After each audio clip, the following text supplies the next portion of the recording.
আজকে আলোচনার বিষয় রাখা হয়েছে উপমিতি এবং নরত্ব আরোপ। এই দুটো বিষয় যদি সর্বপ্রথমে জানা না হয় তাহলে সারা পৃথিবীতে যতগুলো সাম্প্রদায়িক মতবাদ আছে এই মতবাদগুলোকে বোঝার কোনো সুযোগ নেই। সে যত বড়ই আল্লামা হোক, যত বড়ই সাম্প্রদায়িক মতবাদের তাত্ত্বিক হোক, গবেষক হোক, তাফসীর প্রণেতা হোক, উপনিষদ প্রণেতা হোক, অতীতের 500 বছর 700 বছর আগের কিতাব হোক, সবগুলি অন্তঃসারশূন্য হয়ে যাবে যদি উপমিতি এবং নরত্ব আরোপটা জানা না হয়। আমরা প্রথমে উপমিতিতে আসি। আধ্যাত্মিক বিদ্যা, আত্মদর্শন, আত্মতত্ত্ব, দেহতত্ত্ব, আত্মদর্শন, অধ্যাত্মবাদ জানা বোঝার জন্য উপমিতি জানা আবশ্যক। কারণ সর্বদাই এই জগতে দেহের মূল বিষয়বস্তু আড়ালে রেখে উপমার মাধ্যমে আলোচনা করা হয়। অর্থাৎ সাম্প্রদায়িক বিশ্বটাই উপমার মাধ্যমে এই বাস্তব দর্শন বা জীবন দর্শনের আলোচনা। জীবন দর্শনের প্রতিটি বিষয়কে উপমা দ্বারা আলোচনা করা হবে। এখানে সরাসরি আলোচনার কোনো সুযোগ নেই। না লালন, না জালাল, না দিনহীন, না মনমোহন, কেউই সরাসরি আলোচনা করে নাই। এবং আমার নিজের 500 গান লেখা আছে, একটা গানের ভিতরেও সরাসরি আলোচনার কোনো সুযোগ নেই। এক কথায় সারা বিশ্বের সর্ববিজ্ঞান, পুরাণ ও সাম্প্রদায়িক পুস্তক পুস্তিকা উপমিতি ও উপমা দ্বারা নির্মাণ করা। উপমিতির সংজ্ঞা: উপমান লব্ধ জ্ঞানকে উপমিতি বলে। উপমিতির দুটি পদ, একটা হলো উপমান আর একটা হলো উপমিত। যেগুলো উপমার যোগ্য বা উপমিত হয়েছে সেগুলোকে উপমেয় পদ বলা হয়। উপমান, উপমানটা হলো সাদৃশ্য, উপমা, তুলনা, অনুরূপতা, উপমিতি প্রভৃতি। তাই যার সাথে তুলনা করা হয় তাকেই উপমান বলা হয়। যেমন মুখ চন্দ্রের ন্যায়, এখানে মুখকে চন্দ্রের সাথে উপমা করা হয়েছে, সেজন্য এখানে চন্দ্র উপমান। উপমিত, উপমিত অর্থ তুলিত, উপমেয়, তুলনাকৃত প্রভৃতি। তাই ইতপূর্বে তুলনা করা হয়েছে এই বিষয়বস্তুকে উপমিতি বলে, এই উপমিত বলে। উপমেয়, উপমেয় অর্থ তুলনীয়, উপমিত, তুলিত প্রভৃতি। তাই ইতপূর্বে তুলনা করা হয়েছে যা বা তুলনা করা যায় এমন বিষয়বস্তুকে উপমেয় বলা হয়। যেমন মুখ চন্দ্রের নেই, এখানে মুখকে চন্দ্রের সাথে উপমা করা হয়েছে, সেজন্য এখানে মুখ উপমেয়। সারা বিশ্বের সব ভাষায় সর্বপ্রকার সর্ববিজ্ঞান, পুরাণ ও সাম্প্রদায়িক ও পারম্পরিক পুস্তক পুস্তিকা উপমিত ও উপমেয় পদ প্রধান। তাই উপমিতি সম্পর্কে ভালোভাবে জানা বোঝার সব গুরু গোসাইয়ের একান্ত প্রয়োজন।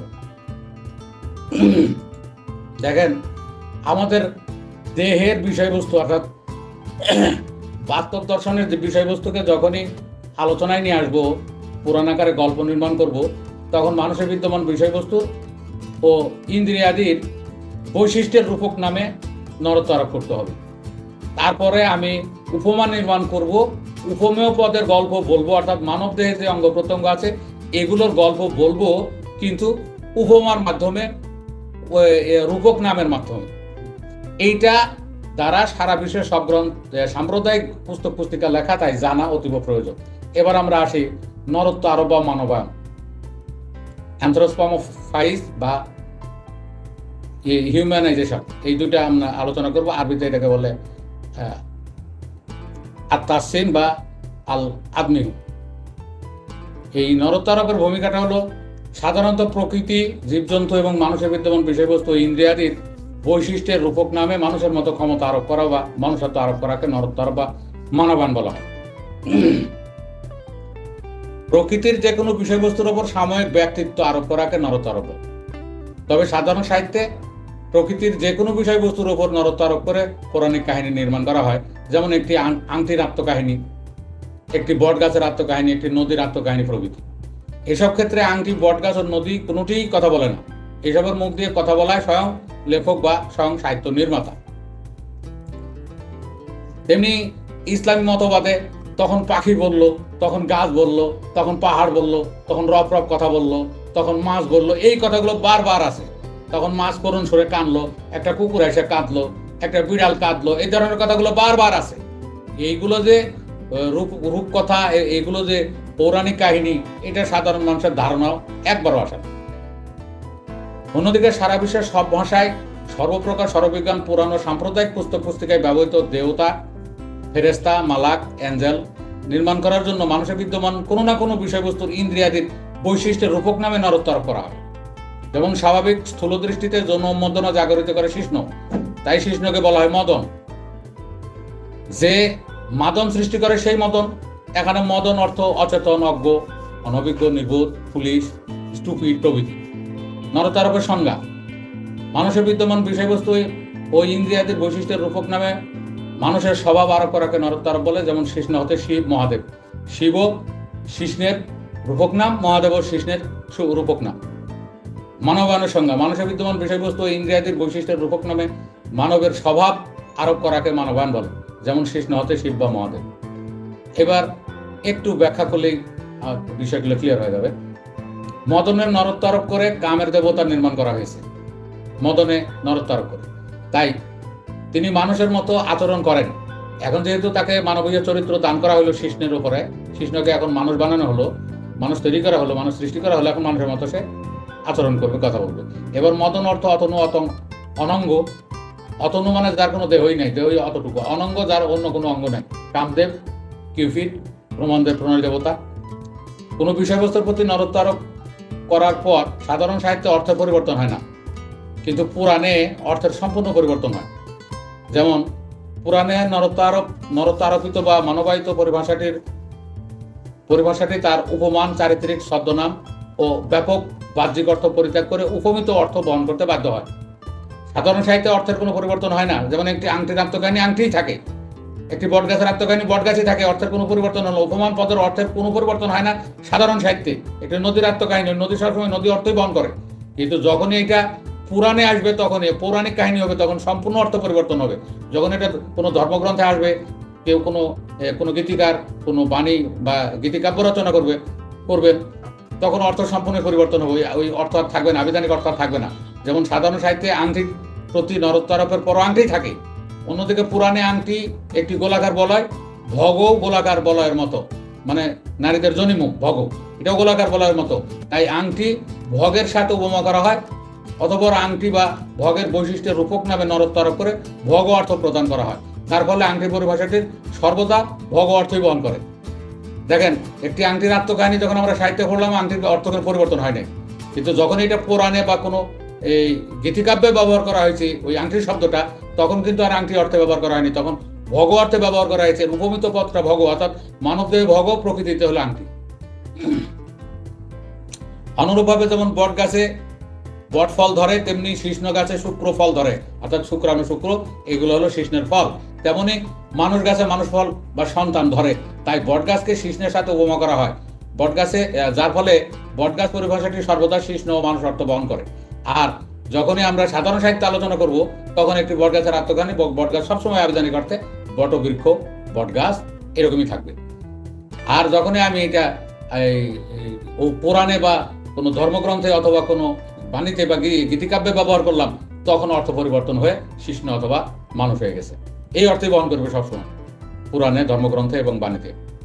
অনুরূপভাবে যেমন নদীতে সবসময় জোয়ার ভাটা চলতে থাকে, মরা নদী প্রযোজ্য নয়, তেমনি জনিপথে শুক্র সুধা চলাচল করতে থাকে, অরজা ও গতার্তবা প্রযোজ্য নয়। তাই নদীকে জনিপথের সাথে উপমা করা হয়, যার ফলে নদী পরিভাষাটি সর্বদা বৈতরণী, জনিপথ অর্থ বহন করতে বাধ্য হয়। এবার বলা যায় যে সাধারণ সাহিত্যে কোনো বিষয়বস্তুর প্রতি নরত্ব আরোপ করার পূর্বে যে অভিধা থাকে, নরত্ব আরোপ করার পরও সেই অভিধায় বিদ্যমান থাকে। যেমন একটি আংটির আত্মকাহিনী, একটি বটগাছের আত্মকাহিনী, একটি নদীর আত্মকাহিনী প্রভৃতি। অন্যদিকে সর্ববিজ্ঞান, পুরাণ ও সাম্প্রদায়িক পারম্পরিক পুস্তক পুস্তিকায় মানুষের বিদ্যমান বিষয়বস্তু ইন্দ্রিয়াদি বৈশিষ্ট্যের রূপক নামে নরত্ব আরোপ করার পূর্বে যে অভিধা থাকে, নরত্ব আরোপ করার পর সে অভিধা বিদ্যমান থাকে না। যেমন নরত্ব আরোপ করার পূর্বে আংটি, বটগাছ ও নদীর স্ব অভিধায় বিদ্যমান ছিল, কিন্তু নরত্ব আরোপ করার পর আংটির উপমিত পদ ভগ, বটগাছের উপমিত সত্তা হয়েছে কৃষ্ণ ও মানুষ, এবং নদীর উপমিত সত্তা হয়েছে বৈতরণী। বৈতরণীর প্রকৃত বাংলাটা জীবন দর্শনে আসা হবে জনিপথ বা জনি নালী, যৌন নালী, জনি নালী, জনিপথ। যেহেতু সর্ববিজ্ঞান, পুরাণ ও সাম্প্রদায়িক ও পারম্পরিক পুস্তক পুস্তিকায় উপমিত ও উপমান পদ প্রধান সাহিত্য, সেহেতু এসবের পাঠ করা বা পাঠদান করার পূর্বে সর্বদাই উপমেয় সত্তা গ্রহণ করতে হবে। এখানে আর আবিধানিক অর্থ, লাক্সিক্যাল মিনিংটা নেওয়া যাবে না। লাক্সিক্যাল মিনিংটাও শুধুই বৈষয়িক সাহিত্য বা সাধারণ সাহিত্যে, পুরাণে, ধর্মগ্রন্থে এবং এই মরমী গীতিকাব্যে কখনো আবিধানিক অর্থ হবে না। এগুলা নরত্বরক বিদ্যা জানা বোঝা ছাড়া কোনো মতে সর্ববিজ্ঞান, পুরাণ ও সাম্প্রদায়িক পুস্তক পুস্তিকা জানা বোঝা যাবে না। তাই নরত্বরক বিদ্যার সম্পর্কে সব গুরু গোসাই এবং গুরু গোসাইয়ের জানা বোঝা অতীব প্রয়োজন। এইটা না জেনে কোনো বক্তা যদি বক্তব্য দিতে ওঠার কিচ্ছু হবে না, যা বলবে ষোলো আনার কথা। এটা নিয়ে যদি কোনো মোল্লা মুন্সি মসজিদের মেম্বারে খুতবা দিতে ওঠে, সেটা কিছুই হবে না, শুধুই রূপ কথা, যেমন ঈসার কাহিনী, মুসার কাহিনী, শ্রীকৃষ্ণের কাহিনী, এগুলা। এই হলো আমার সংক্ষিপ্তভাবে এই নরোত্তারক এবং উপমিতি, এই দুটা বিদ্যা জানলে তারা এই ধর্মগ্রন্থ, পৌরাণিক সাহিত্য আর এই গীতিকাব্যের বাংলা করতে পারবে। আমি যদি একটা উদাহরণ আনি, সেটা মহাত্মা লালন সাঁইজির লেখা। মহাত্মা লালন সাঁইজি বলেছেন যে, বাড়ির কাছে আরশিনগর, সেথায় এক পড়শি বসত করে, আমি একদিনও না দেখিলাম তারে। এই যে আরশিনগর কথাটা আর পড়শি কে, আরশিনগরটা কি, এইটা যে একটা উপমান শব্দ, এতে কোনো ভুল নাই। আরশি হলো বাংলায় মুকুর, দর্পণ, আর কি বাংলায় আরশি, মুকুর, দর্পণ, এগুলো হলো বাংলা। আর আরবিতে হইয়া ফার্সিতে হলো আয়না। আয়না শব্দটা হলো ফার্সি, ইংলিশ শব্দটা হলো মিরর। এখন আমার বাড়ির কাছে আরশিনগর, এই আরশি হলো যেমন মুকুর বা দর্পণ, সেলুনে গেলে মুকুরের সামনে দাঁড়ালে নিজের প্রতিবিম্বটা দেখা যায়। আর আমাদের মানব দেহে নারী পুরুষ এক দেহ, এই জন্য আমি ইনক্লুড করে নিলাম। এই জরায়ুতে কোনো শুক্র নিক্ষেপ হলে এই সন্তানটাকে আমরা 10 মাস পরে পাই। 10 মাস পরে সন্তানের মাধ্যমে নিজের প্রতিবিম্বটা আমি আবার নিজে দেখতে পাই। তাহলে সাধারণ মুকুর বা আরশি যে প্রতিবিম্বটা দেখায় তাৎক্ষণিক, জরায়ু এই প্রতিবিম্বটা দেখায় 10 মাস পরে। সন্তানটাও আমি, এটা আমারই অংশ, এখানে আর কেউ আসেনি, আমারই ডিএন বহন করে, আমারই সেই কোডগুলো বহন করে। এই কারণে জরায়ুকে বলা হয়েছে আরশিনগর। সেথায় এক পড়শি বসত করে, এই পড়শিটা হলো স্বয়ং আমার রব বা আমার পালনকর্তা, আমার বিষ্ণু, আমার স্বামী। সে আমার বাড়ির কাছেই থাকে, এখানে বসত করে, আর আমি তাকে বহুদিন ধরেই দেখি না, বা জীবনেই দেখি। তাহলে বোঝা গেল যে আরশিনগর হলো জরায়ু। জরায়ুকে উপমায় আরশিনগর বলা হয়েছে, আরশির সঙ্গে উপমা করা হয়েছে। আরশি হলো এখানে উপমান, আর জরায়ু হলো উপমিত। আরশিনগর হলো উপমান, আর জরায়ুটা হলো উপমিত। জরায়ুটা হলো বাস্তব দর্শন, আরশিনগরটা হলো রূপক দর্শন বা পৌরাণিক কাহিনী বা পৌরাণিক শব্দ। এরপরে হলো পড়শি। পড়শির হলো আর একটা বাণীর ভিতরে যেমন আছে, বলন কয় পড়শি জ্বালায় আমার বলায় চুরি করে। পড়শি দ্বারা রিপু রুদ্র দশাকে বোঝায়, এগুলো আমার প্রতিবেশী, আমার সাথেই থাকে, একেবারে আমার নিকট প্রতিবেশী। আবার আমার সাই বা পালনকর্তা বা রব, সেও আমার নিকট প্রতিবেশী, সেও আমার বাড়ির কাছেই থাকে আরশিনগরে। এই জন্যে তাকে এই ক্ষেত্রে আমরা সাইকে নিব পড়শি রূপে। এই হলো আমি রূপকের একটা উদাহরণ দিলাম। এরকম হাজার হাজার লাখ লাখ উদাহরণে ভরপুর হলো পুরাণ, ধর্মগ্রন্থ, ধর্মগ্রন্থ সংশ্লিষ্ট অন্যান্য পুস্তক পুস্তিকা আর মানবী বাণী। এখন দেখেন কত গুরুত্বপূর্ণ হলো আমাদের এই উপমিতি, যে উপমার মাধ্যমে আমাদের দেহের সবকিছুকে প্রকৃতিতে দর্শন করানো হয়, প্রকৃতিতে দেখানো হয়। সাধারণ মানুষ মনে করে যে এটা প্রকৃতি, যেমন যুদ্ধগুলো। যেমন আমি যদি একটা উদাহরণ দিই, যে মুসলমানদের যে কাব্য বা মুসলমানদের পৌরাণিক কাহিনী বা তাদের হাদিসের কাহিনী, সেই কাহিনীতে আছে হযরত জাকারিয়া আলাইহিস সালামকে যখন কাফেরেরা হত্যা করার জন্য তাড়লো, যে সে তার ভাগ্নি মরিয়ম আলাইহিস সালামের সঙ্গে অপকর্ম করেছে, না হলে তার গর্ভে এই সন্তানটা কার, তাকে হত্যার উদ্দেশ্যে তাড়লো। তখন জাকারিয়া দৌড়াতে দৌড়াতে দৌড়াতে বন পার হয়ে মাঠের কিনারে যখন গেছে, তখন দেখছে যে মাঠ ফাঁকা, কাফেররা আমাকে দেখে ফেলবে। আমি মোল্লাদের কথা বলছি, আমি তাদের রূপ কাহিনীটা বলছি, তারপর আমরা হাকিকত বাস্তব দর্শনে যাব। তখন একটা গাছের কাছে সে বাধ্য হয়ে বলছে যে, গাছ ভাই, তুমি আমাকে একটু আশ্রয় দাও তোমার পেটের ভিতরে, যাতে কাফেররা আমাকে হত্যা করতে না পারে, দেখতে না পারে। তো গাছ বলছে যে, তুমি আল্লাহর নবী, ভালো কথাই কইছো, তোমাকে আমার পেটের ভিতরে আমি জায়গা দিব। ওই জায়গায় শয়তান দাঁড়ানো। শয়তান দাঁড়িয়ে চিন্তা করছে যে প্রমাণ ছাড়া তো কথা বলা যাবে না, তাহলে যখন ওই গাছের ভিতরে ঢুকে ওর একটা চিহ্ন আমার রাখতে হবে, কাপড়ের একটা কোনা, কাপড়ের একটা আসল, চাদরের আসল ইত্যাদি নামে মোল্লারা বিভিন্ন জায়গায় এই আরবের রূপ কথাগুলো গা। তো কাপড়ের একটা আসল টেনে ধরে রাখছে, জাকারিয়া গাছের ভিতরে ঢুকে গেছে। এইবার কাফেরেরা এসে বলছে যে, শয়তান তখন একটা দরবেশের রূপ ধারণ করে আছে, কাফেররা এসে বলছে যে দরবেশ বাবা এই দিক দিয়ে জাকারিয়াকে দৌড়াতে দেখেছো, পালিয়ে যেতে দেখেছো? তখন দরবেশ বা ওই শয়তান বলছে যে হ্যাঁ, এই গাছের ভিতরে ঢুকছে, এই যে আমি ওর কাপড়ের টুকরা বা কাপড়ের আসল বা চাদরের আসল এইগুলো আমি টেনে ধরে রেখেছি, এই যে দেখেন এই গাছের ভিতরে ঢুকছে। তারপরে ওরা যাচাই বাছাই করে দেখে যে এই কাপড়ের আসলটা হযরত জাকারিয়া নবী, তাহলে এই গাছের ভিতরে ঢুকছে। এখনকার যারা মূর্খ মোল্লা মুন্সি ওয়াইজিন বক্তা, এরা উন্মাদ, সাম্প্রদায়িক উন্মাদ, আফিংখোর, এই আফিংখোর মোল্লা মুন্সি জোকারের পোশাক পরে মাকাল ফলের অবস্থার মতো এরা এখন বলে যে করাত দিয়ে তখন গাছকে কেটে 2 টুকরা করে ফেলছিল। তখন কি করাতে প্রযুক্তিটা ছিল? আজ থেকে 3-4 হাজার বছর আগে করাতের প্রযুক্তি উদ্ভাবন হয়েছে। কোড়াল দিয়ে কেটে ফেলছে, কোড়াল কি তখন ছিল? আচ্ছা, যাই হোক, গাছ কেটে 2 টুকরা করলো, জাকারিয়া নবীর মৃত্যু ঘটল। কিচ্ছা এখানে শেষ, বা আরো লম্বা করা যাবে, আমি লম্বা করলাম না। এইবার যদি আমরা বাস্তব দর্শনে আসি, পবিত্র কোরআন মাজিদের সূরা 5 নং সূরা মাইদার 40 নম্বর আয়াতে পরিষ্কার লেখা আছে, লিকুল্লি জালনা মিনকুম শিরাতা ওয়া মিনহাজা, তোমাদের জন্য ইলমে শরীয়ত আর ইলমে মিনহাজ বা গুরুবাদী পথ, গুপ্ত পথ, বা ইলমে লাদুনির পথ, বা ইলমে হাকিকতের পথ, দুটোই জানা একেবারে ফরজ, আবশ্যক। এই কম্পালসারি, এটাকে আর কোনো কাটছাট করার সুযোগ নাই। জালনা দ্বারা খরচই বোঝায় ফেকার মাসলা অনুযায়ী।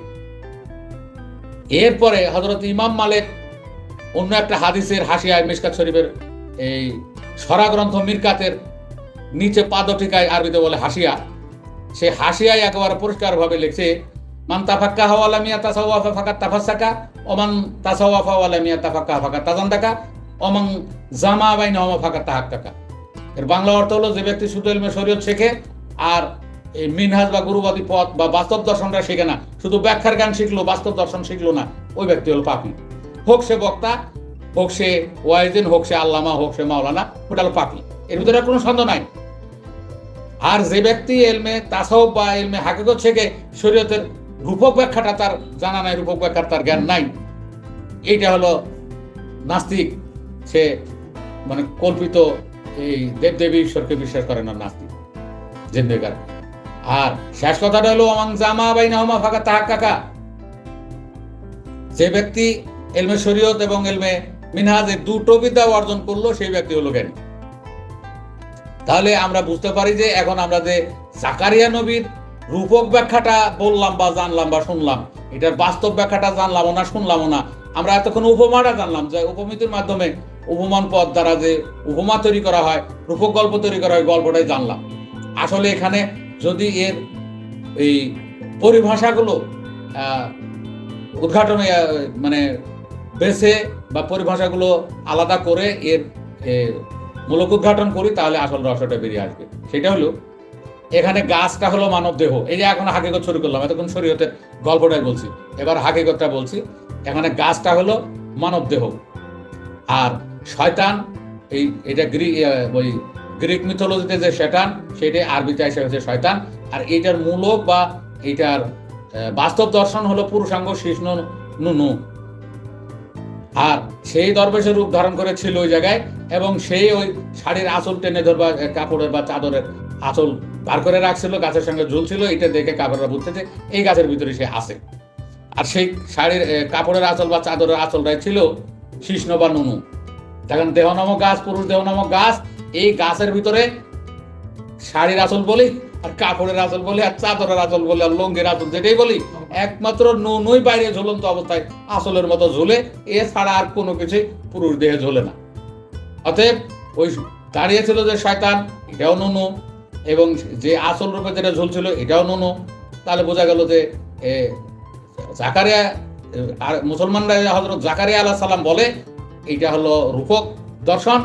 বাস্তব দর্শন বা জীবন দর্শনে এই হযরত জাকারিয়া আলাইহিস সালামের বাস্তব দর্শনটা বা হাকিকতটা হলো পুরুষ জাতির শিষ্ণ বা নুনু। আর কেটে 2 ভাগ করা, তাকে হত্যা করা, এইটা ছিল রমণী মহলে গিয়ে, স্ত্রী সহবাসে গিয়ে, কাম দেশে গিয়ে, মৈথুনে গিয়ে জননালীতে শুক্রপাত করা। মানে সে সন্তান রূপে আবার কেটে টুকরা হয়ে গেল, 10 মাস পরে 2 টুকরা হয়ে যাবে, বাপ 1 টুকরা আর সন্তান 1 টুকরা। ছিল একজন, কেটে হলো 2 জন। এটাকে বলা হয়েছে হযরত জাকারিয়া নবীর কি কেটে 2 টুকরা করা। দেখছেন, উপমাটা কেমন আর বাস্তব দর্শনটা কেমন। এখন এগুলো নিয়ে যারা টিটকারি করে, আমি আপনাদের নাস্তিকদের কথা বলছি, ওরা এই মুখরোচক কথাগুলো নিয়ে যতগুলো ট্রোল টিটকারি করে, অর্থাৎ মোল্লা মুন্সিরা যদি মুদ্রা রেপিট হয়, নাস্তিকরা হলো মুদ্রা রফিক, এদের ভিতরে কোনো পার্থক্য নাই। এরাও কিছু উপমা নিয়ে হাং টাং ভেঙে ফেলবো, ছেড়ে ফেলবো, বাংলাদেশকে আফগানিস্তান বানাবো, এখানে ইসলামী রাষ্ট্র কায়েম করবো, কোরআনের আইন চালু করবো। ওই শালাই জানে না কোরআনের কিচ্ছুই, শুধু রঙের ঢঙ্গের পোশাক পরে হয়তো আলিয়ার বারান্দা ঘুরে এসছে টাইটেল পাস, কমিয়ার বারান্দা ঘুরে এসছে, এসে হয়তো তারা পাস, আর জোকারি পোশাক টোশাক লাগিয়ে হয় ভোং ভাং ওয়াজ ব্যবসা করে পয়সা কামাইতেছে। অথচ পবিত্র কোরআন মাজিদে লেখা আছে যে কোরআন মাজিদের আয়াত স্বল্প মূল্যে বিক্রি করে পয়সা ইনকাম করা যাবে না। আর ওরা এই কোরআন মাজিদের আয়াত বিক্রি করে এক একজন 70,000-এর হুজুর কেনা গরুর মতো আর কি, আর একজন হলো 50,000-এর হুজুর। আর মসজিদে যারা বেতনভুক্ত, এরা যে কত নম্বরের চাকর, কত নম্বরে যে নাফর, এরা চাকর নাফর আর কি। কমিটি যা বলবে তাই, আজকে এই খুতবা চলবে, কালকে এই খুতবা চলবে, এই সেই। তাহলে তোর ভিতরে মনুষ্যত্বটা কোন জায়গায়? তুই তো পশু মতো আচরণ করিস, তুই তার জন্য চাকর। ওয়াইজিনরাও যেমন চাকর, জোকার, মাকাল ফল। এরা এখন হাংতাং করে তৌহিদি জনতা নামে বাংলাদেশে, যেখানে পবিত্র কোরআন মাজিদের প্রকৃত চর্চা হয় ধর্মগ্রন্থের, সেই আশ্রম আখড়া বেদি বিহারগুলো ভেঙে দিল। 115টার উপরে ভাঙছে বাংলাদেশে। আর যেখানে রূপক চর্চা হয় সেইটা তারা প্রতিষ্ঠা করতেছে, আরো ঘরে ঘরে মাদ্রাসা খোলো, আনাচে কানাচে মসজিদ বানাও, নামে বেনামে। এখানে শুধু মাদ্রাসা থেকে বেরিয়ে এসে আরবি ভাষার চর্চায় লাগে। এই যে বিষয়গুলো তারা করতেছে, পবিত্র কোরআন মাজিদকে যেমন তারা একেবারে অর্ধেক অস্বীকার করতেছে, অর্ধেকের বেশি অর্ধেকে হলো ব্যাখ্যা, আর অল্প কিছু আছে বাস্তব দর্শন। হযরত ইব্রাহিম আলাইহিস সালাম উপমানের আরেকটা উদাহরণ দিই। পবিত্র কোরআন মাজিদের ম্যাক্সিমামই যে উপমান, পবিত্র বেদের, পবিত্র ইঞ্জিলের এবং আমাদের পবিত্র লালনের ম্যাক্সিমামই যে উদাহরণ উপমা, ম্যাক্সিমামই যে তুলনা উপমা, এটার আরেকটা উদাহরণ আমরা দেই যে হযরত ইব্রাহিম আলাইহিস সালাম, একটা পূজার অনুষ্ঠান চলে, সবাই পূজায় গেছে, যেটা মুসলমানের মোল্লা মুন্সি জোকাররা, ওয়াইজিন জোকাররা, মাকাল ফলেরা যে উদাহরণগুলো দেয়, এইরকম একটা উদাহরণ। এটা হলো ইলমে শরীয়ত। ইলমে শরীয়ত হলো রূপক ব্যাখ্যা বিশ্লেষণ, বাস্তবতার ধারে কাছেও নাই। এইটার একটা উদাহরণ হলো হযরত ইব্রাহিম আলাইহিস সালাম আসেন, আর সবাই পুজোয় গেছে। পুজোর শেষে দেখা গেল যে মণ্ডপের মূর্তিগুলো সব ভাঙা। মূর্তিগুলো কে ভাঙলো? এই জন্য তৎকালীন যে রাজা ছিল, সেই রাজা সবাইকে ডাকলো যে এই মূর্তিগুলো ভাঙছে কে, তাকে বের করো আগে। তো সবাই মিলে যাচাই বাছাই করে দেখে যে ওই পুজোয় ইব্রাহিম যায় নাই, এছাড়া সবাই গেছে। তাহলে তাকে ডাকো। দেখে বলছে যে তুমি কি এই মূর্তিগুলো ভাঙছো? তখন উনি কৌশল করে বলছেন, মুসলমানেরা মাদ্রাসায় পড়ায়, আলিয়া মাদ্রাসায় পড়ায় তাওরিয়া। তখন ইব্রাহিম আলাইহিস সালাম তাওরিয়া করে বললেন যে আমি ভাঙিনি, ওই যে বুড়া ভাঙছে, দেখেন ওর গলায় কুড়ালটা ঝোলানো আছে, ওই মূর্তিগুলো ভাঙছে।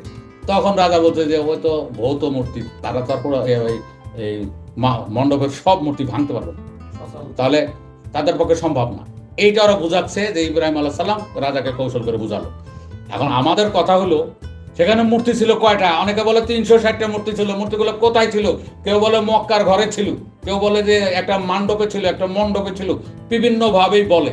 আমরা এই গল্পটা বাড়াইলে অন্তত কয়েক ঘন্টা গল্পটা বলতে পারি পঙ্খানুপঙ্খ ভাবে। আমাদের মূল বিষয়টা বলার জন্য আমরা এই উপমাটা একেবারে সংক্ষিপ্ত করলাম।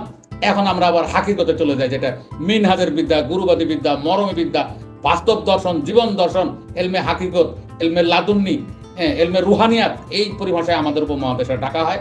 আবার কেউ কেউ এলমে মারিফত বলে, এলমে হাকিকত বা এলমে মারিফত এরকমও বলে। আচ্ছা, এবার আমরা দেখি যে এইখানে মূর্তির সংখ্যা ছিল কয়টা? অনেকে বলে 360টা।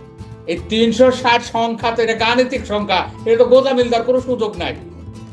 তাহলে গাণিতিক সংখ্যা গাণিতিক ভাবে সমাধান করতে হবে। এইটা সমাধানে যদি যায়, তাহলে আমরা বলি যে শুধু পুরুষ আধা মানুষ আর শুধু নারী আধা মানুষ। যখন দাম্পত্যে আবদ্ধ হয় তখন মানুষের পূর্ণতা আসে।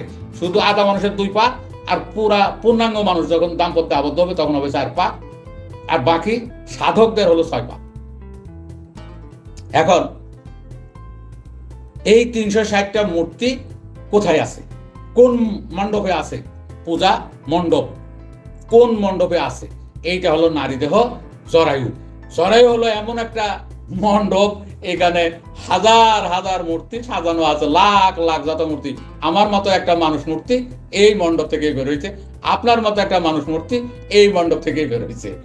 এই মণ্ডপের মূর্তির সংখ্যা 360টা। এইভাবে গণনা হবে যে একজন কিশোরী যখন রজস্বলা বা কুসুমিতা হয়, এইটা মরমীবাদীরা সবসময় 11 থেকে 40 বছর পর্যন্ত যৌবনকাল বা যুবতীকাল ধরে।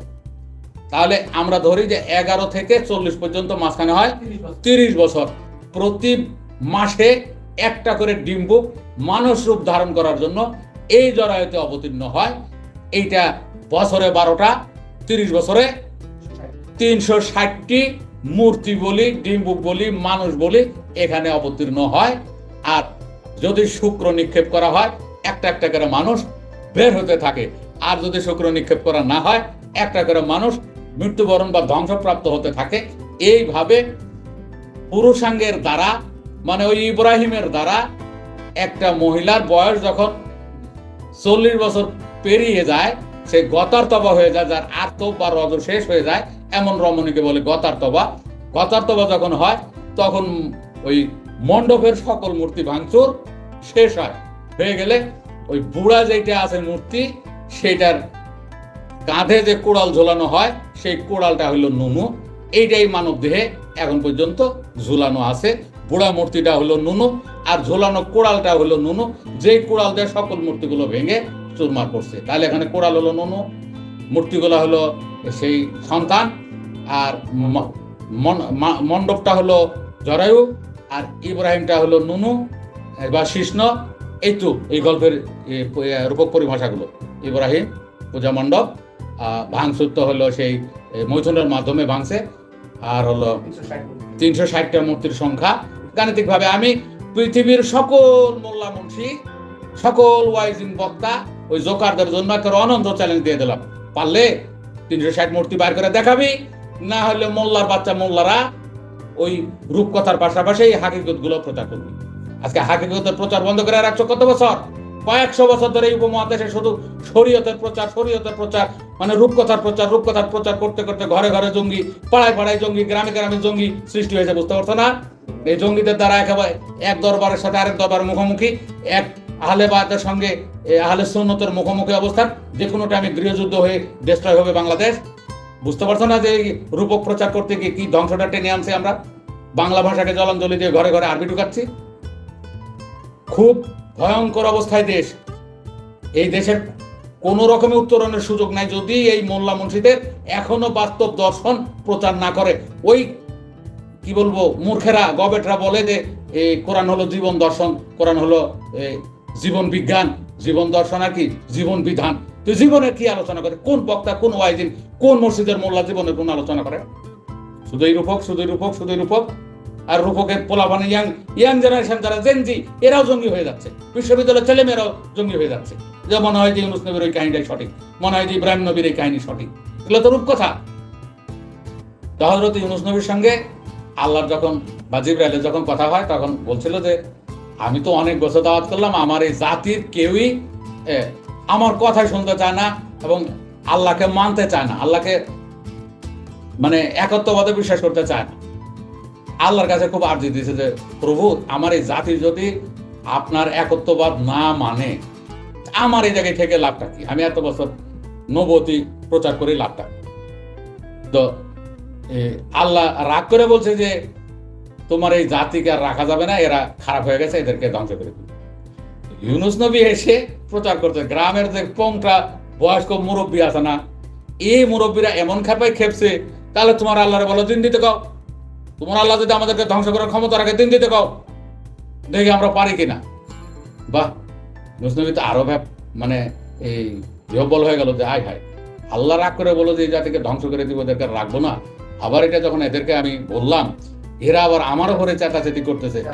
পরে আবার জিবরাইল যখন আসে বলছে যে ভাই হবে না, এই জাতি কখনই কথা শুনবে না, এখন ধ্বংসটাই অনিবার্য। জিবরাইল বলছে যে হুজুর, আল্লাহ তো খুব রাগ করছে, রাগে বলেই ফেলছে যে আগামী এই শনিবার, কেউ বলে আবার মঙ্গলবার, তো মঙ্গলবার হোক আর শনিবার হোক, মোল্লারাই বলে এই দিন এমন ধ্বংসলীলা আল্লাহ চালাবে যে জীবনে কেউ কোনোদিন কল্পনা করেনি, ভাবেও নি এরকম ধ্বংসলীলা আল্লাহ চালাবে। কখন? তো বিকালবেলা। এই কথাটাই হযরত ইউনূস নবী তার জাতির বুড়া পোংটা বুড়া যেগুলা দাড়ি ফাঁকা মুরব্বী আছে না, সবগুলারে বলছে, তোমরা রেডি হও, মঙ্গলবার বা কথিত আছে শনিবার, ওই দিন বিকালে পশ্চিম আকাশে লাল রঙের আভা দেখা দিবে, তোমাদের ধ্বংস অনিবার্য, রেডি থাকো। যেহেতু একত্ববাদ মানলে না, আমি যে নবী এটাও মানো না, আল্লাহকেও মানো না, একত্ববাদ মানো না, ঠিক আছে, মরো তোমরা। ইউনূস নবী কাউকে না জানিয়ে ভয়ে নদীর ঘাটে যান। ওই বন্দরটার নাম ছিল তারসিস বন্দর, যে বন্দর উনি অতিক্রম করছে। তারসিস আরবি শব্দ, বাংলা হলো চিন্তানগর, ভাবের নগর, চিন্তানগর। একজন গীতিকার একটা গান লেখছে, চিন্তারাম দারোগা বাবু আমায় করলো গ্রেফতার। চিন্তানগর বা ভাবের নগর পার হয়ে যাওয়ার জন্য যে নৌকায় উঠছে, নৌকা খালি ঘুরে। এটা শরীয়তের রূপকথাটা বলছে, আমি উপমাটা বলছি। তো নৌকার কর্ণধার বা মাঝি বলছে যে এই নৌকায় কোনো পাপি লোক আসা, তাড়াতাড়ি নামো, আমার নৌকা ঘুরে, নাহলে সব যাত্রী কিন্তু ডুববে। হাত তোলো, কে পাপি? এই পাপি কাটা, হাত তোলো। তখন হাত তুলছে হযরত ইউনূস নবী। হাত তোলার পরে বলছে, তুমি নামো নৌকা থেকে, নামো, তোমার একার জন্য আমি এতগুলো লোক প্রাণ হারাতে পারবো না, তুমি নৌকা থেকে এখনই নামো। হয় সে নামছে, অথবা তারে চ্যাংদোলা করে ফেলাইছে, পড়ছে সাগরে। এতক্ষণ নদীর কাহিনী গুলি কইলাম, এখন পড়ছে সাগরে। এতক্ষণ নদীর কাহিনী কইলাম, এখন পড়লো সাগরে। সাগরে বিশাল এক মাছ এসে তাকে বলৎকরণ করলো, গিলে ফেললো। মাছের পেটে আর হজম হয় না, মাছের পেটের ভিতরে ব্যথা অনুভব হলো। মাছ সাগরের তলদেশে না গিয়ে বোকা মাছ সাগরের পাড়ে আসছে, এসে ভ্রমণ করছে, উগলে ফেলেছে, পাড়ে পড়ছে। আল্লাহ বলছে, জিবরাইল আর মিকাইল, তোমরা দুটার আর বসার সমানে 1 মিনিটের সমানে তাড়াতাড়ি গিয়ে একটা ছাগল সাজবে আর একটা মানুষ সাজবে। ওই আমার ইউনূস নবী পড়ে রয়েছে কিনারে, ওখানে গিয়ে একজনে আরে দুধ চিপা ওই ইউনূস নবীর মুখে দিয়ে তাকে সুস্থ করো তাড়াতাড়ি। ইউনূস নবী সুস্থ হলো, গায়ে মাছি পড়ছিল, এই জন্য কদু গাছ লাগাই দিছে। কদুর পাতাতে আবার মাছি বসে না। এখন ইউনূস নবীকে কদু পাতার আড়াল দিয়ে তাকে সুস্থ করে তোলা হলো। ইউনূস নবী সুস্থ হয়ে গেল, কিচ্ছা ওই জায়গায় শেষ। এখন আমরা এই উপাদানগুলো যদি বিশ্লেষণ করতে আসি, যে ইউনূস নবী কাদের কাছে দাওয়াত নিয়ে আসছে, এই জায়গায় হযরত ইউনূস নবী, এতক্ষণ শরীয়তের সম্বোধন সহ বলেছি, আমাকে আবার ভুল বুঝবেন না যে ইউনূস নবীকে ইনকার করেছে, এরকম ভুল বোঝার কোনো সুযোগ নাই। হযরত ইউনূস নবী আলাইহিস সালাম, ঠিক আছে, যতক্ষণ আমরা রূপকথা বলবো, শরীয়তি কথা বলবো, ততক্ষণ সম্বোধন সহ কথা বলতে হবে। যখন আমরা হাকিকত বলবো, আর সম্বোধনের দরকার। এখন হযরত ইউনূস আর বলবো না, এখন বলবো যে ইউনূস এখানে ছিল নুনু বা শিষ্ণ। আর ইউনূস যাদের কাছে দাওয়াত পৌঁছাইছে, এরা ছিল দেহের অঙ্গ প্রত্যঙ্গ, ওই বুড়া পাকনা দাড়িওয়ালা বুড়া, যারা বেশি পাকনামি করে, ফুটনামি করে, যারা কথা শোনে নাই, এরা হলো দেহের ইন্দ্রিয় উদ্দীপক, রিপু, রুদ্র দশা, এরা ছিল তার কম বা তার জাতি। আর ওই যে পশ্চিম আকাশে লাল রঙের আভা উদিত হবে, তখন ধ্বংসলীলা শুরু হবে, এইটা ছিল নারীদের রজস্রাবের উপমা। রজস্রাব দেখতে লাল, এই জন্য লাল রঙের আভা বলছে। এটা কেউ যদি শনিবারে বলে যে ধ্বংসটা শনিবার থেকে আরম্ভ হবে, তাহলে হবে রজস্রাব। আর যদি কেউ মঙ্গলবারে বলে, তাহলে এটা ভুল আছে। তারপরে সে পালিয়ে গেল একটা বন্দরে, চিন্তানগরে, মানে কাম দেশে গেছে, রজস্রাব এসে গেছে, পবিত্রতা আসছে, পবিত্র কাল আরম্ভ হয়েছে, এখন গেছে কাম দেশে। কাম দেশে গিয়ে নৌকা দ্বারা সবসময় নারীদের যৌনাঙ্গকে বোঝায়। এই কারণে নারীদের যৌনাঙ্গটা নৌকার মতো বাঁকা দেখতে, একে ধনুকও বলা হয়, নৌকার সাথে তুলনা করা হয়, ধনুকের সাথে তুলনা করা হয়, উপমা করা হয়। এখানে নৌকার সাথে তুলনা করা হয়েছে। তাহলে ওই নূহ নবীর যেটা নৌকা, এটাও যৌনাঙ্গ, জনিমুখ ভগ। আর ইউনূস নবীর যে নৌকা, এটাও যৌনাঙ্গ, জনিমুখ ভগ। এখানে উঠছে নৌকা, তখন ঘুরে, মানে পীড়িত রক্ষা করতে পারে না। হায় হায়, আমার এই একটা নারীর পূর্ণ তৃপ্তি দিতে সময় লাগবে 42 থেকে 50 মিনিট, আর আমি 2 মিনিটই পারি না, তাহলে নৌকা খালি ঘুরে। তখন মাঝি বা জ্ঞান, তুমি নৌকা থেকে নামো, তুমি হলে পাপী। হয় চ্যাংদোলাকে ফেলছে, অথবা একাই লাভ দিচ্ছে, তার মানে সে বীর্যপাত করছে। এই ব্যাপারে আমাদের এই যে পশ্চিমবঙ্গের এই গোষ্ঠগোপাল একটা বাণী গাইছে এইভাবে যে, ইঁদুর মারা কল রয়েছে জগৎ মাজারে, ওরে কেউ কাউরে ফেলে না ধরে, আপনি চাই সব পড়ে। এখানে পুরুষাঙ্গ দেখতে ইঁদুরের লেজের মতো লম্বা, এই জন্য পুরুষাঙ্গকে বলা হয়েছে ইঁদুর উপমা। আর ইঁদুর মারা কলটা হলো যৌনাঙ্গ, যৌনাঙ্গকে ইঁদুর মারা কলের সাথে তুলনা করা হয়েছে। তাহলে ইঁদুর মারা কল রয়েছে জগৎ মাজারে, মানে জনি রয়েছে, ওরে কেউ কাউরে ফেলে না ধরে, আপনি ইচ্ছায় সব পড়ে। সেই কলের এমনি যোজনা, ওগো ব্রহ্মাও তার সন্ধান জানে না, লেখছে কি, ব্রহ্মা হলো আমাদের আল্লাহ, ও সেই কলের এমনি যোজনা, ব্রহ্মাও তার সন্ধান জানে না। আবার শিব জানে কি না জানে ভাই বলতে পারি না। শিব জানে না যেসব তত্ত্ব, অর্থাৎ ব্রহ্মা জানে না যেসব তত্ত্ব, জীবে জানবে কি করে? ইঁদুর মারা কল রয়েছে জগৎ মাজারে, দেখছেন 51 জনকে কলের সঙ্গে, ইঁদুর মারা কলের সঙ্গে উপমা করা হয়েছে। তাহলে আমরা ছিলাম এই নৌকা, এই নৌকাটা ছিল উপমায় জনি বা জনাঙ্গ, এখান থেকে পড়ে দেওয়া হলো সুপ্রভাত করা, বীর্যপাত করে হেরে যাওয়া, এবার একটা মাছে খাওয়া, মাছের পেটে হজম হয় না, এটা হলো জরায়ু, জরায়ুতে হজম হয়। আর যদি বাস্তব মাছ নেন, মাছ বিপদে বলে সাগরের তলা থেকে যাবে, উপরে আসবে না। এটা হলো জরায়ু, জরায়ুতে গেছে বীর্য রূপে, সে 10 মাস পরে তার আবার সাগরের কিনারে ওগুলো ফেলাই দিছে। তাহলে বুঝলাম যে হ্যাঁ, আবার সে সন্তান রূপে উত্থিত হলো। এইবার বলছে জিব্রাইল তুমি ছাগল হওয়া, এই মিকাইল তুই ছাগল হওয়ার, জিব্রাইল তুই মানুষ হয়ে যা দুধ চিপাতে, দুধ চিপার মুখেতে ইউনুস নবীরে তুই সুস্থ করে, এটা হলো সন্তান। এরপর একটা কদু গাছ লাগালো, কদু গাছটা হলো লাউ, সেটা হলো নারীদের স্তন। যেমন ওয়াহিদ সরকার লিখছে, মোহনা টিভির মালিক মনে মারা গেছে, আমার মাটির গাছে লাউ ধরেছে, লাউ যে বড় সোহাগী, লাউয়ের পিছে লাগছে বৈরাগী, এইটা। আর ওই যে আমাদের এই উপমহাদেশে আবহমান কাল, 60-এর দশকের একটা গান আছে, সাথে লাউ বানালো মোরে বৈরাগী, ওই লাউটা এখানে হবে না, ওইটা লাউ 2, আর এটা হলো লাউ 1। মাটির গাছে লাউ ধরেছে, লাউ যে বড় সোহাগী, লাউয়ের পিছে লাগছে বৈরাগী। আর মোল্লারা বলতেছে যে লাউ গাছ লাগাইছে, আর ওই লাউ গাছের পাতা ইউনুস নবীকে আচ্ছাদিত করে রাখছে, মাছে পড়ে নাই আর সুস্থ হয়ে উঠছে। এই ছিল ওই গল্পটার সংক্ষিপ্ত জীবন দর্শন বা বাস্তব দর্শন। আর আগেরটা ছিল ইসলামিক রূপকথা, অ্যারাবিয়ান মিথোলজি। এইটা মোল্লা মুন্সির ইতিহাস রূপে প্রচার করে, ঢাকা বিশ্ববিদ্যালয়ে ইতিহাস রূপে পড়ায়। কি আহম্মক, কি গবেট, কি মূর্খ! বিশ্ববিদ্যালয়ের মতো একটা সর্বোচ্চ বিদ্যাপীঠে এইরূপ কথাগুলোকে ইতিহাস বলা হয়। আর আজকে উইকিপিডিয়া পুরাটা ছেপে গেছে, ভরে গেছে এই রূপকথাগুলোকে ইতিহাস নামে লিখতে লিখতে। এইটা আমরা একটু আগে বলেছি, হয়তো আপনি লক্ষ্য করেন নাই, এই যে যে যে প্রশ্নকারী, আমরা বলছি যে মানুষ হলো অর্ধ অঙ্গ আর নারী হলো অর্ধাঙ্গী, অর্ধাঙ্গ আর অর্ধাঙ্গী। এই দুটো যখন দাম্পত্যে আবদ্ধ হয় তখন পূর্ণ মানুষ বা ফুল ম্যান হয়। এর আগে তো আধা মানুষ, শুধু নারী আধা মানুষ আর শুধু পুরুষ আধা মানুষ। এই দুইজন একসঙ্গে থাকে, দুজনে একসঙ্গে পুনর্জন্ম হয়, দুজনের একসঙ্গে মুক্তি হয়, দুজনের একসঙ্গে সাধন হয়। আলাদা শুধু নারীর অর্ধাঙ্গের কোনো সাধন বোধন পৃথিবীর বুকেই নেই। তা আছে সব হলো সাধনের, মূল সাধনের প্রতীকী অবকাঠামো, মূল সাধনের রূপক অবকাঠামো। যেমন সিয়াম এটা মানে রূপক অবকাঠামো, সালাত এটা রূপক অবকাঠামো, হজ এটাও রূপক অবকাঠামো, জাকাত এটাও রূপক অবকাঠামো। এগুলো একটাও অরিজিনাল সাধন না, আসল সাধন না। তো পিতার বীজে পুত্রের সৃজন, তাইতে পিতার পুনর্জন্ম, এ দ্বারা ওই স্বামী স্ত্রী উভয়ই সন্তান রূপে, স্বামীও কন্যা রূপে, মানে স্বামী স্ত্রী উভয়ই কন্যা রূপে অথবা পুত্র রূপে জন্ম নেওয়ার কথা বলা হয়েছে। শুধু নারীর আলাদা কোনো জন্ম পুনর্জন্ম নাই, আর শুধু পুরুষের আলাদা কোনো জন্ম পুনর্জন্ম মরমই বাদে নাই। এখন যদি কেউ ক্লোনিং পদ্ধতিতে পুরুষের ডিম নিয়ে, যে কি বলা হয়, শুক্রাণু নিয়ে টেস্ট টিউবের ভিতরে সন্তান রূপে সৃষ্টি করে, তাও হবে।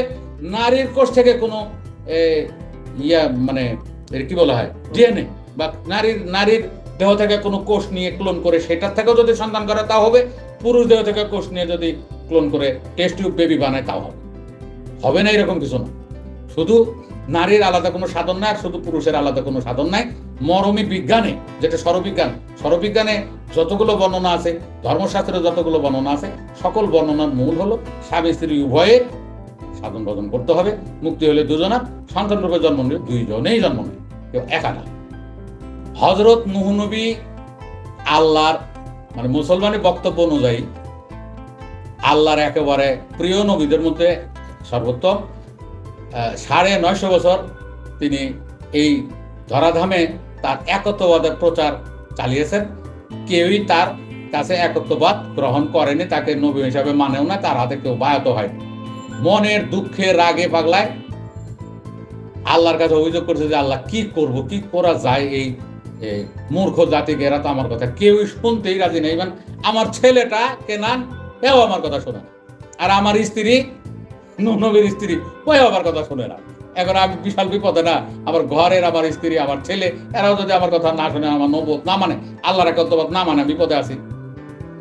আল্লাহ জিবরাইল পাঠাতে, জিবরাইল দেখো তো নবী অনেক দুঃখ প্রকাশ করছে আমার কাছে, তাকে যা বলো যে উত্তম কাঠ দিয়ে নৌকা বানাতে। এই যেমন লালন সাহেব বলছে যে পারে কে যাবে নবীর নৌকাতে যায়, রূপকাষ্ঠেরই নৌকা খানি নাই ডুবার ভয়, পারে কে যাবে নবীর নৌকাতে যায়। এইটা নবীর নৌকা। না না, জিবরাইল এসে বলছে যে হুজুর, আল্লাহ খুব রাগ করছে, আপনি যে খুবই দুঃখিত আপনার জাতির বিষয়ে, 950 বছর দাওয়াত করার পর একটা লোক একত্ববাদ মানে না, ঘরের স্ত্রী ছেলে কেউ। তো একটা বড় বিপদ আসবে, এমন বড় বিপদ আসবে, একটা প্লাবন আল্লাহ দিবে। এই প্লাবনে একেবারে পুরা দেশ ডুবে যাবে, কোথাও বাঁচার কারো সুযোগ থাকবে না। আপনি এটা ঘোষণা দিয়ে দেন, যদি কেউ একত্ববাদ মানে ভালো, আপনার নৌকায় উঠবে, আপনি একটা নৌকা বানাবেন উত্তম কাঠ দিয়ে ভালো করে সুন্দর করে, ওই নৌকায় উঠবে। আর যদি একত্ববাদ না মানে, এই নৌকায় কিন্তু আপনার স্ত্রী ছেলে কেউই উঠতে পারবে না, আল্লাহ কোরআন নির্দেশ দিয়ে দিচ্ছে। আপনি সাবধানতা অবলম্বন করবেন, আবেগে কোনো কাজ করবেন না, সব বিচার বিবেক দিয়ে করবেন। জিবরাইলের এই ইঙ্গিতে নূহ নবী আলাইহিস সালাম এই বিভিন্ন দেশ থেকে, বিভিন্ন জায়গা থেকে উত্তম উত্তম কাঠ সংগ্রহ করে নৌকা বানাইছে। কেউ আবার গল্প করে 1,24,000 নবীর নামে 1,24,000 কাঠের টুকরা লাগান ছিল এই নৌকায়। উত্তম কাঠ, দামি কাঠ দিয়ে নৌকা বানাইছে, অনেকদিন ধরে নৌকা বানাইছে, শত শত মিস্ত্রি কাজ করছে, করে নৌকাটা বানাইছে। তো নৌকাটা বানানোর পরে প্লাবন এখনো আসে নাই। তো নূহ নবীর বিরুদ্ধে যে সমস্ত বুড়া বুড়ি লোকজন, কিছু পংটা আছে না, এরা ক্রিটিসাইজ, কেন তোমার নৌকা তো বানালে, এখনো তো বন্যা আসে না, পানি এখনো তো জল দেখি না, না আসবে, সময় মতো আসবে, আল্লাহ কখনো মিথ্যা বলেন না। নূহ নবী বলতেছে।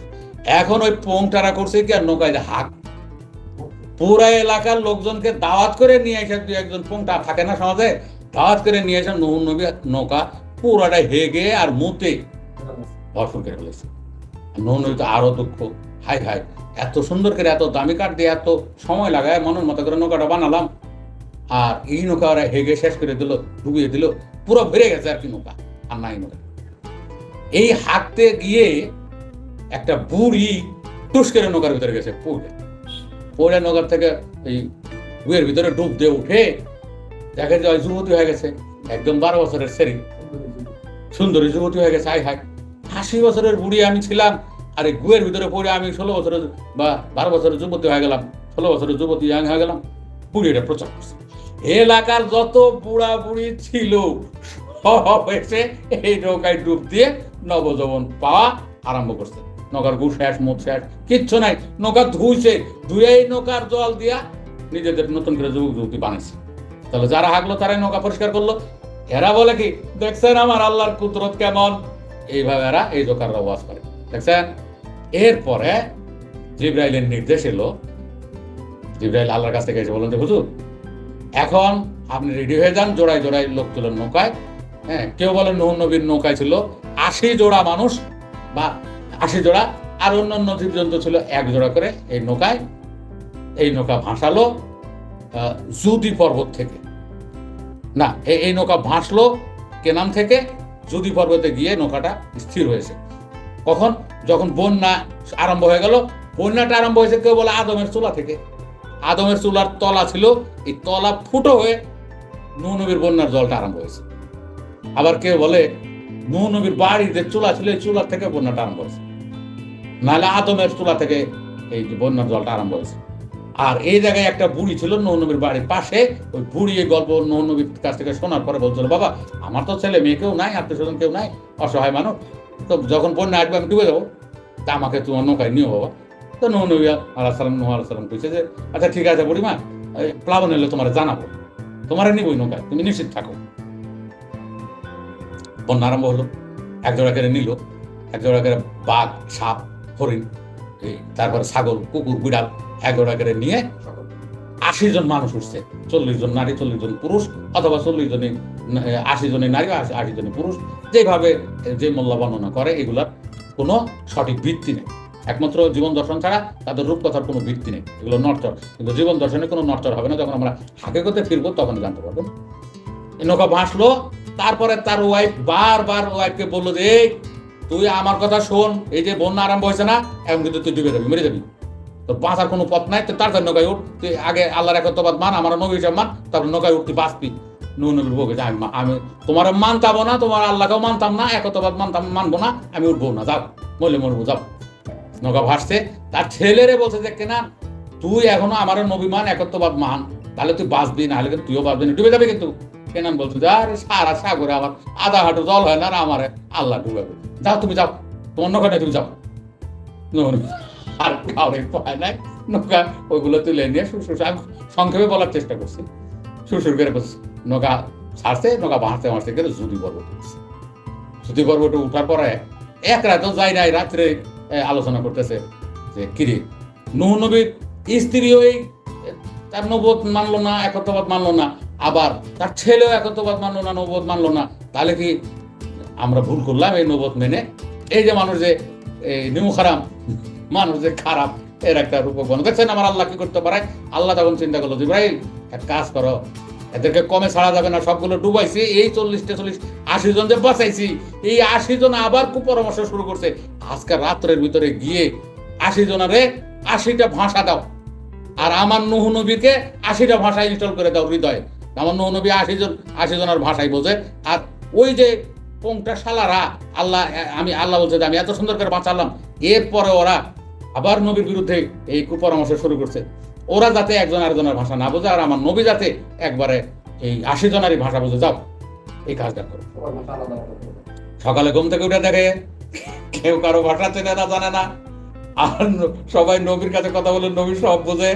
এই যে দেখছেন আমার আল্লাহ পৃথিবীতে সর্বপ্রথম 80টা ভাষা সৃষ্টি করে, এই 80টা ভাষা হতে সারা পৃথিবীতে এতগুলো ভাষা হয়েছে, এলো মোল্লাদের ওই রূপক ওয়াজ। এখানে মোটামুটি শরীয়তের গল্পটা শেষ করতে হবে, আর বাড়ানো যাবে না। এইবার হাকিকত পর্যায়ে যেতে হবে, কারণ সময় শেষের পর্যায়ে। এবার হাকিকতটা হইল হযরত নূহ নবী, আমি হাকিকত বলছি, এবার আর সম্বোধন বলবো না, এই আলাইহিস সালাম আর হযরত নূহ, হযরত আর আলাইহিস সালাম এগুলো বলার দরকার নাই। হাকিকতটা হলো নূহ এই জায়গায় স্বয়ং নারীদের যৌনাঙ্গের মুখ, জনি মুখ, বগ নৌকার মতো দেখতে, আর নূহ শব্দের অর্থ হলো অধিক কান্নাকারিণী, আর এই জনি মুখ দিয়ে 360 বার রক্ত বের হয়, এই জন্য বলা হয়েছে অধিক কান্নাকারিণী।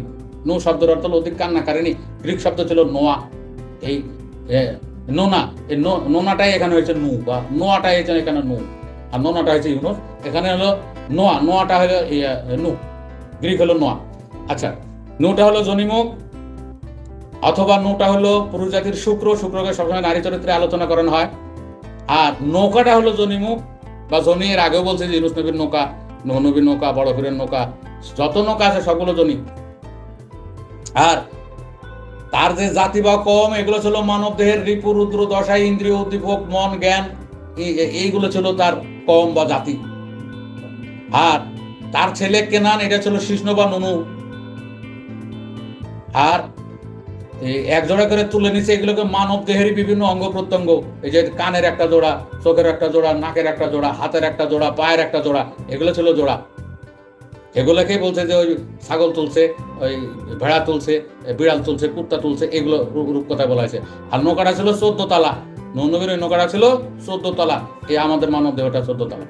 দেহ ঘড়ি 14 তলা, তার ভিতরে 10টি নালা, 9টি খোলা, 1টি বন্ধ, গোপনে 1 তালায় আছে। মন আমার দেহ ঘড়ি, সন্ধান করি কোন মিস্ত্রি বানাই আছে। তাহলে নূহ নবীর নৌকাটা ছিল 14 তলা, আমাদের এই দেহ ঘড়ি 14 তলা, এটা নিশ্চয় এই নৌকাটা ছিল মানব দেহ। এখন এই নৌকায় 80 জন উঠলো যাত্রী, এই 80 জন যাত্রী 80 জন না, আমাদের হাতের এবং পায়ের এই একটা হাতে আছে 19টা কর, এই যে 4, 4, 8, 4, 12, 4, 16, আর এই যে 3, 19, আর এই বড় একটা 20, 20 আর 20 40, আর পায়ে আছে 40। এই 80 জন ছিল তার নৌকার অরিজিনাল যাত্রী। আর এদের কুপরামর্শ, এদের ভাষা আলাদা করা, এইটা আমাদের বাংলা ভাষা, ইংরেজি ভাষা, আরবি ভাষা এরকম না, মোল্লার ঘরের মোল্লা, এইটা হলো আমাদের মানব দেহের প্রত্যঙ্গের ভাষা।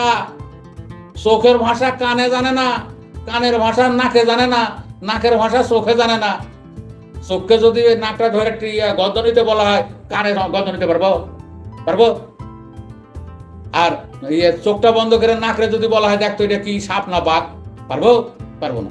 চোখের ভাষা কান জানে না, কানের ভাষা নাক জানে না, চামড়ার ভাষা আবার চোখ জানে না। আর জরায়ুর ভাষা আবার এই কানে বলতে পারবে না, এক একজনের এক একটা ভাষা। এইটা সব আমাদের জ্ঞান জানে, একজনের জ্ঞান জানে আমাদের দেহে যতগুলো প্রত্যঙ্গ আছে কার কি ভাষা, আর একজন আরেকজনের সঙ্গে কথা বলতে পারে না। এ হলো মোটামুটি সংক্ষিপ্ত নূহ নবীর নৌকা, বন্যা ও আদম নবীর চুলার তলাটা বা নূহ নবীর চুলার তলাটা ছিল নারীদের যোনি বা জনাঙ্গ। মোটামুটি রেডিক্যালগুলা মোটামুটি ওই রূপক পরিভাষাগুলো রেডিক্যাল আনলক হয়েছে, ডিসক্লোজ হয়ে গেছে। তাহলে আমি খুব সংক্ষিপ্ত সময়ের ভিতরে শরীয়তের কিচ্ছাটাও অল্প করে বলছি। মোটামুটি রেডিক্যালগুলো মানে মৌলকগুলো সবগুলো উদ্ঘাটন করা হয়েছে। এই ছিল আমাদের হজরত নূহ আলাইহিস সালামের সেই রূপকথার বাস্তব রূপক বর্ণনা এবং বাস্তব দর্শন।